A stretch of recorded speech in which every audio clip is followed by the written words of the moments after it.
ज्ञान म्यूजिक की तरफ से ज्ञान म्यूजिक की तरफ से ज्ञान म्यूजिक की तरफ से ज्ञान म्यूजिक की तरफ से ज्ञान म्यूजिक की तरफ से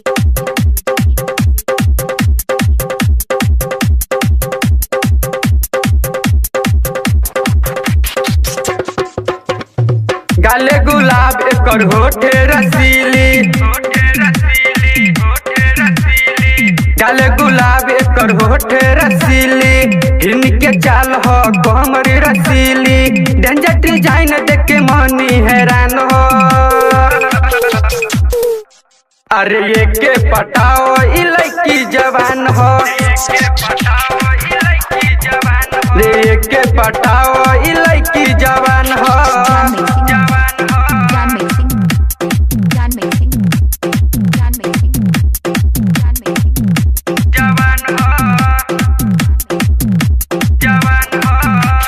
लागे कराई कि गामे गामे में लफड़ा हो, बदले में देखही ना कि छन छन बेरै छे कपड़ा हो, कि छन छन बेरै छे कपड़ा हो, कि छन छन बेरै छे कपड़ा हो। लागे कराई कि गामे गामे में लफड़ा हो, बदने में देखही ना कि छन छन बेरै छे कपड़ा हो। गामे में फैशन विदेशी बाजार, झलकैला सब कुछ देखिया रे पार, बके रहई त अंदौली गाँव। अरे ये के पटाल ई लड़की जवान हो, अरे ये के पटावा ई लड़की जवान हो।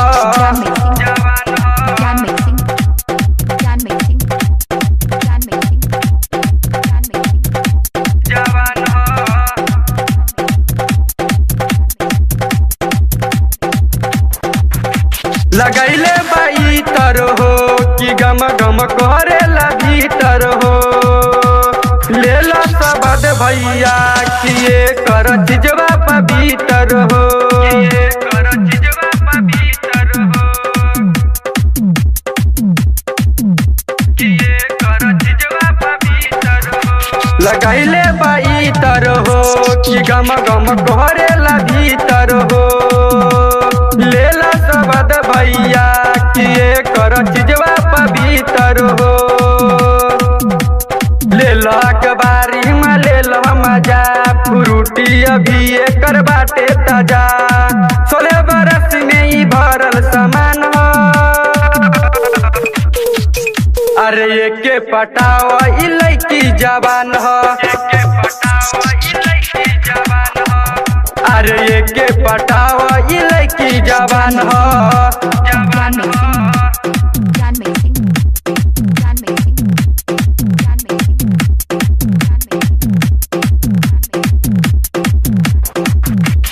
प्रकाश हरी चंद हो कि सुनू हमर बतिया हो, मिलतई माजा बेसी जब सटेबै छतिया हो,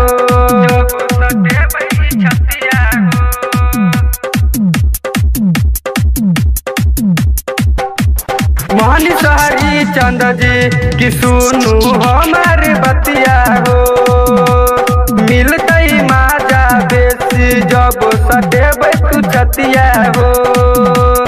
धोखा न छोड़ू आज के रात, डेंजर सामान एक लागे लटाट, भर दीवाना कहे हमरो बकुआन हो।